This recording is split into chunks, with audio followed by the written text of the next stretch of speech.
आदरणीय अध्यक्ष महोदय, मैं आज रूल 193 के अंतर्गत श्री राम मंदिर के निर्माण और श्री राम लल्ला की प्राण प्रतिष्ठा के इस महत्वपूर्ण चर्चे पे भाग लेने के लिए अपने पार्टी की तरफ से आपके सामने अपना वक्तव्य रखने जा रहा हूं। अध्यक्ष महोदय, ये देश भक्ति का देश है, ये देश आस्था का देश है। इस देश में हम सद्भावना से अपने विविधता को बांधते हैं, सेवा भाव से समाज को सांचते हैं। ज्ञान हमारी सबसे बड़ी ताकत है और इंसानियत हमारी सबसे बड़ी पहचान है। भारतवासी धार्मिक है, लेकिन धर्म का अर्थ क्या है? धर्म संस्कृत के ध्री धातु से बना है, जिसका अर्थ है धारण करना। आग का धर्म है जलना, पानी का धर्म है बहना, मनुष्य का धर्म है सत्य के मार्ग पर चलना, स्वभाव में करुणा धारण करना, न्याय में विश्वास रखना और समाज में समानता स्थापित करना। जीवन के मायाजाल को पार करने में भगवान या देवी मां का दर्शन हमें सत्य और इंसानियत का मार्ग दिखाता है। इसलिए हमारे देश के नागरिक भगवान श्री राम के दर्शन के द्वारा आशीर्वाद प्राप्त करना चाहते हैं। भगवान राम सबके हैं और वे हर समय हमारे साथ हैं। चाहे हम सुख हो, चाहे हम दुख हो, चाहे हम अंधकार में हो, चाहे हम क्रोधित हो, चाहे हम सफल हो, चाहे हम असफल हो, वो हर क्षण हमारे कण कण में है। चाहे दिन की शुरुआत हो जब हम एक दूसरे से मिलते हैं तो उत्तर भारत या पश्चिमी भारत में राम राम कह के, या राजस्थान में राम राम सा कह के एक दूसरे को स्वागत करते हैं, या महात्मा गांधी की तरह जीवन के अंतिम पल पर हे राम वे लफ्ज हमारे जुबान पर रहते हैं। सर, मैं कवि हरिओम पवार का उनके कविता का कुछ पंक्तियां मैं कहना चाहता हूं। राम दवा है रोग नहीं सुन लेना, राम त्याग है भोग नहीं सुन लेना, राम दया है क्रोध नहीं जगवालो, राम सत्य है शोध नहीं जगवालो, राम हुआ है नाम लोहितकारी का, रावण से लड़ने वाली खुददारी का। सर, यही बातें सत्य, सेवा, न्याय, करुणा, इस ख्वाब को डॉक्टर भीमराव अंबेडकर ने बहुत खूबी से भारत के इस संविधान में बांधा है, जहां पर डॉक्टर भीमराव अंबेडकर ने शासन का मार्ग, संविधान लाना हिंदी में, इंडियन, जहां पर डॉक्टर भीमराव अंबेडकर ने शासन का मार्ग संविधान के द्वारा सिखाया, तो वही महात्मा गांधी ने इस मार्ग का अंतिम लक्ष्य भी हमको दिखाया। वो अंतिम लक्ष्य क्या है? उनके ही शब्दों में राम राज्य। और राम राज्य की परिभाषा क्या है? उनके शब्दों में जहां सभी खुश हैं और कोई दुखी नहीं। ये उनकी परिभाषा है और इस परिभाषा को उन्होंने अनेक बार इसका विवरण भी किया। प्रियम्बल गांधी जी ने यह भी कहा कि मेरा हिंदू धर्म मुझे सभी धर्मों को सम्मान करना सिखाता है, इसी में राम राज्य का रहस्य छिपा है। जब भगवान राम ने रावण का निधन किया तो वे भी सभी को लेकर एक ताकतवर एक सेना बनाई, लेकिन उनके सेना में राजा महाराजा के सेना नहीं थे। उनके सेना में पिछड़े, वंचित, शोषित, वे लोग उनकी सेना में थे। उन्होंने, भगवान राम ने इस सेना में सभी को, इन सभी पिछड़े, वंचित, शोषित को ताकत दी, आत्मविश्वास दिया और तब जाके रावण के अहंकार को हराया गया। इसीलिए हमें मंथन करना चाहिए कि क्या सभी पिछड़े, वंचित, अल्पसंख्यक खुश है? यही तो राम राज्य की परिभाषा थी, यही तो महात्मा गांधी के राम राज्य की परिभाषा थी। लेकिन आज हम क्या देख रहे हैं?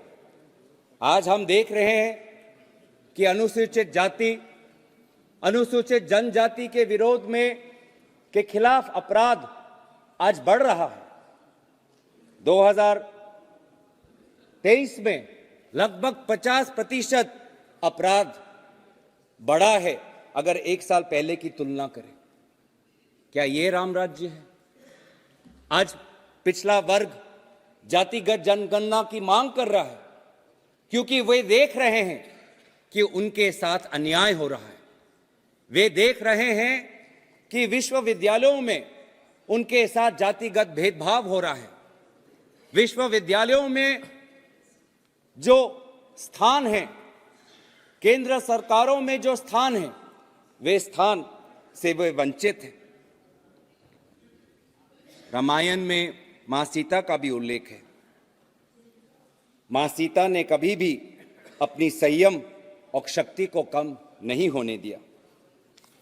लेकिन क्या यही अनुभूति उस उन्नाव की दलित बेटी को प्राप्त हुई जब वो बेसहारा थी, जब वो अकेली थी? क्या ये अनुभूति हमारे महिला खिलाड़ियों को हुई जब वे अपने हक के लड़ाई के लिए लड़ रहे थे? आज हमारी ही संसदीय समिति की रिपोर्ट में उल्लेख है कि अनुसूचित तबकों की स्त्रियों को दोहरा बोझ झेलना पड़ता है। वे जाति और जेंडर के आधार पर शोषित होती है और यौन शोषण के सामने बेबस होती है। बेबसी, चारों तरफ आज हम बेबसी देखते हैं। इस लोकसभा की चर्चा के बाद जब ये सारे सांसद अपने अपने क्षेत्र में जाएंगे तो युवाओं के बीच में उनको बेबसी दिखाई देगी। आप सभी के पास आपके क्षेत्र के युवाओं आएंगे, नौकरी के गुहार लगाएंगे, रोजगार की गुहार लगाएंगे, आपके पास आएंगे इंटरव्यू के वो एप्लीकेशन लेके, आपके पास वो आएंगे टेट की परीक्षा की पार करने के वो मार्कशीट को लेके। वो आपसे कहेंगे, आदरणीय सांसद महोदय, मैंने परीक्षा पार कर ली। आदरणीय सांसद महोदय, मैं बीए पास हूं। आदरणीय सांसद महोदय, मैं बेरोजगार हूं।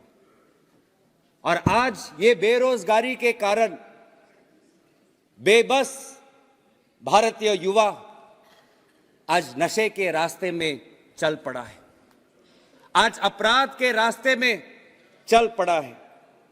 आज वो जहां भी जाता है भेदभाव महसूस करता है।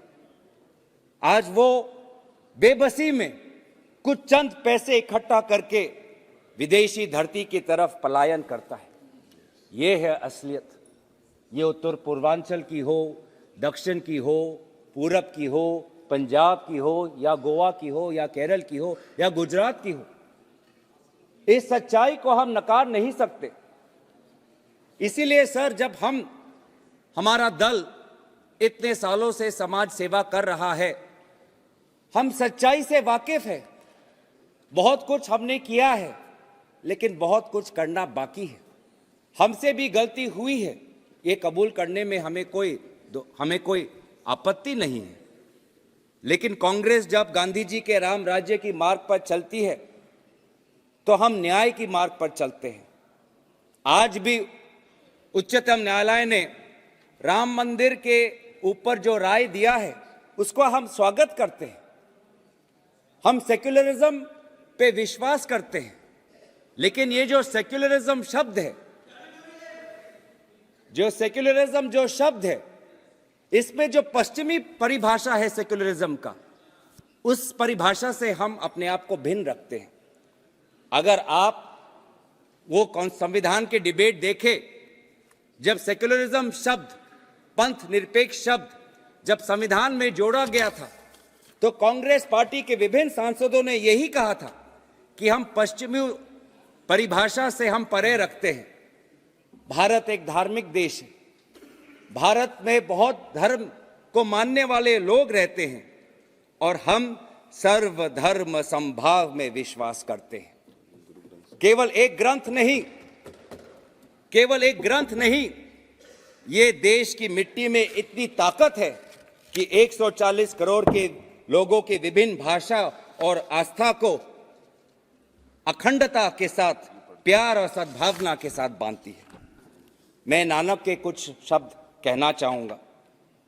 नानक साहब ने कहा, अव्वल अल्लाह नूर उपाया, कुदरत के सब बंदे, एक नूर से राम जग उपजय, एक नूर से सब जग उपजय, कौन भले को मंदे।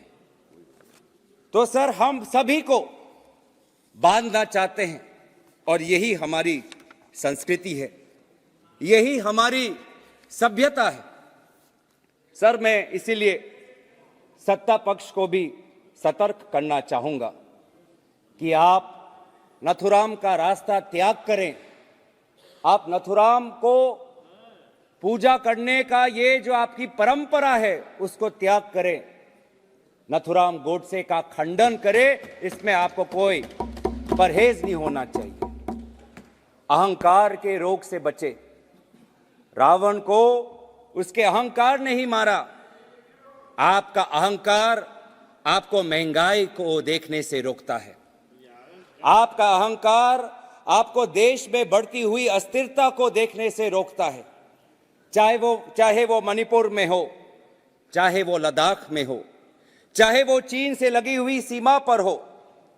आज समाज में जो बढ़ती हुई आशंका है, विशेष रूप से अल्पसंख्यकों के बीच में, आपका अहंकार इस आशंका को देखने से आपको रोकता है। मैं आपको सतर्क करना चाहता हूं। भारत एक प्राचीन देश है। इस देश का जन्म 2014 में जब मोदी जी की सरकार आई तब जन्म नहीं हुआ। इस देश का जन्म 22 जनवरी 2024 में नहीं हुआ। राम लल्ला हमेशा हमारे साथ थे। 500 वर्ष पहले भी हमारे साथ थे, आज भी हमारे साथ हैं, कल भी आपके सरकार जाने के बाद आपके साथ हैं। राम हमारे मन में है।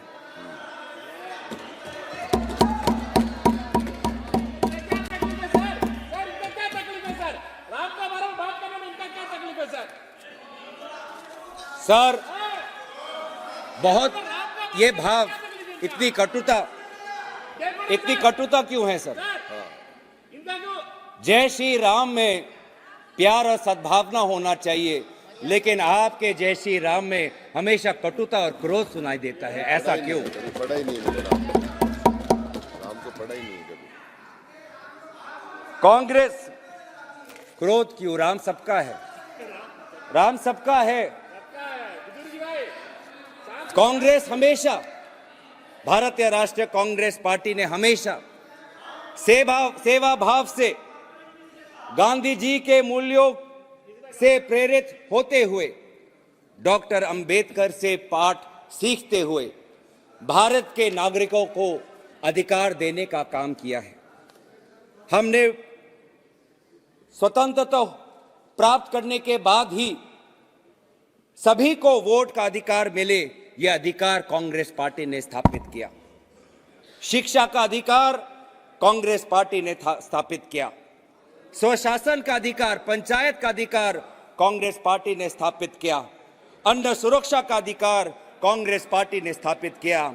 सूचना का अधिकार कांग्रेस पार्टी ने स्थापित किया। पहचान का अधिकार, आधार कांग्रेस पार्टी ने स्थापित किया। उच्च शिक्षा के मंदिर IIT, IIM कांग्रेस पार्टी ने स्थापित किया। पीड़ित के मंदिर मरीज के मंदिर, all India institute of medical science, वो मरीज का मंदिर भी कांग्रेस पार्टी ने स्थापित किया।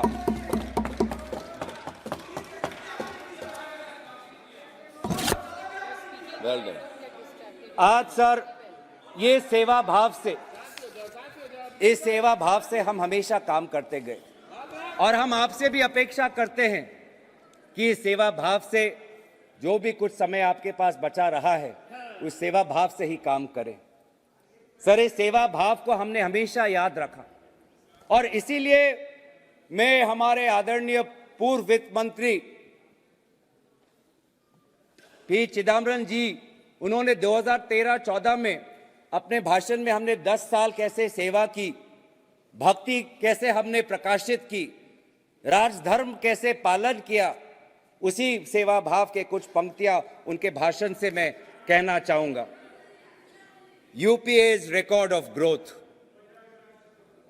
10 years ago, we produced 213 million tons of food grains. Today, in 2014, we produced 263 million tons of food grains. 10 years ago, there were only 51,511 kilometers of rural roads under Pradhan Mantri Gram Sadak Yojana. Today, we have 3,89,578 kilometers. 10 years ago, in 2004, the central government expenditure on education was 10,145 crore. This year, in 2014, we allocated 79,451 crores. 10 years ago, the central government spent 7,248 crore on health. This year, in 2014, we will spend 36,322 crores. 10 years ago, the minorities had 14,15,000 bank accounts. As at the end of March 2013, they had 43,52,000 accounts, and the volume of lending had soared from 4,000 crore to 66,500 crore. 10 years ago, only 9,71,182 women self-help groups had been credited. At the end of December 2013, 41,16,000 women SHGs have been provided credit. 10 years ago, only a few thousand students got education loans. At the end of December 2013, 25,70,254 student loan accounts have been sanctioned. So this is our work. At the end of 2013, at the end of the UPA, the direct benefit transfer scheme would be rolled out. The scheme is a year old and money is being transferred to beneficiaries under 27 identified schemes, including the National Social Assistance Program. तो इस सेवा भाव से हमने विभिन्न अधिकारों का हमने स्थापना की। MGNREGA का रोजगार का अधिकार का स्थापन हमने किया और वैसे ही पहचान और DBT की जो ढांचा है, इस ढांचा को भी हमने तैयार किया। आज भी इस सेवा भाव से आदरणीय राहुल गांधी जी भारत जोड़ो न्याय यात्रा के तहत नफरत के बाजार में मोहब्बत के दुकान खोल रहे हैं।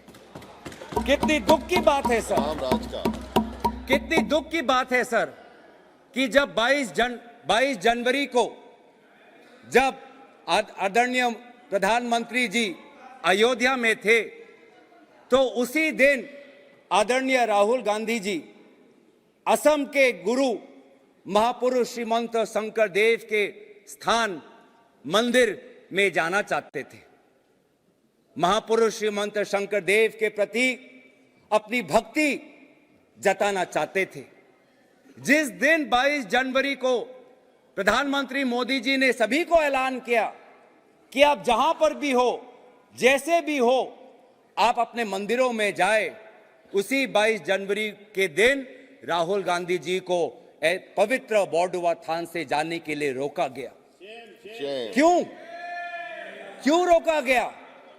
अगर असम के मुख्यमंत्री की अगर बात हम सुने तो असम के मुख्यमंत्री ने प्रेस के सामने मीडिया को संबोधित करते हुए 22 जनवरी से कुछ दिन पहले इन्होंने यही कहा, मैं उनके शब्द मैं कहना चाहूंगा कि देखिए 22 जनवरी को राहुल गांधी जी ने ये इच्छा प्रकट की कि वो सुबह बॉर्डुआ थान जाना चाहते हैं, लेकिन जिस समय वो जाना चाहते हैं, प्रधानमंत्री मोदी जी अयोध्या में प्राण प्रतिष्ठा के समारोह में उपस्थित होंगे। ये बात उचित नहीं है कि जिस समय टीवी के चैनल पे प्रधान मोदी का चित्र आए, उसी समय राहुल गांधी जी का भी चित्र आए। ये बात गलत है। ये है आपकी धर्म के प्रति आस्था। रामराज, मैं आपको लेना देना है सर। ये मीडिया पे कहा है, ये आपको मैं ऑथेंटिकेट कर दूंगा। आपको तो मुझे पता है सर, आपका विश्वास, आपका आशीर्वाद मेरे साथ है। मैं हमेशा जब भी अपनी बात रखता हूं तो सच्चाई से रखता हूं, ईमानदारी से रखता हूं। मुझे अपने बात कहते हुए कोई संकोच नहीं, क्योंकि मैं भी सच जो कहता हूं वो सच्ची वाणी से कहता हूं। तो बस अंत में इसलिए मैं कहना चाहता हूं कि धर्म का सर्टिफिकेट क्या ये बांटेंगे? मंदिर में कौन जाएगा, कब जाएगा, क्या ये इनसे हमें अनुमति लेनी पड़ेगी? क्या मंदिर जाना असम के मुख्यमंत्री के अगर शब्दों पे विश्वास रखे तो मंदिर क्या एक टीआरपी बन गया है? प्राण प्रतिष्ठा क्या एक टीआरपी बन गया है? प्राण प्रतिष्ठा में खड़े बहुत से लोग थे, उनकी श्रद्धा है। उस समय राहुल गांधी जी भी असम में थे, उनके श्रद्धा में वहां की सरकार ने बाधा क्यों दी? हमें अपने संस्कारों पे, हमें अपने कर्तव्य पे चलने पर बाधा क्यों दे रहा है सर? जहां गैर हिंदुओं का प्रवेश वर्जित है, वहां गैर हिंदू कैसे जा सकता है? ये मक्का जाए सर, ये पूरी जाकर दिखा दे हमें। जहां सर मर्यादा पुरुषोत्तम की मर्यादा नहीं करते। सर